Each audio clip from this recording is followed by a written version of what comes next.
Hello everyone! In this quick guide, I'll show you how to open an N26 bank account in Germany. First, go to the N26 website or download the N26 app from the App Store or Google Play. Tap Get Started and choose Germany as your country of residence.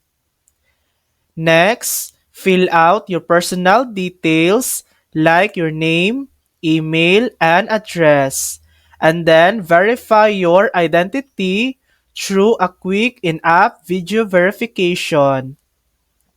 Once your identity is verified, pair your smartphone with your N26 account for security.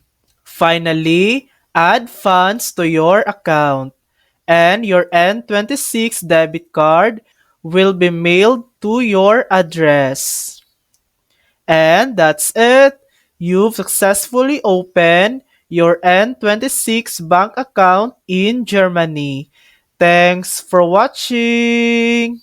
If this video helped you, please like and subscribe for more helpful tutorials.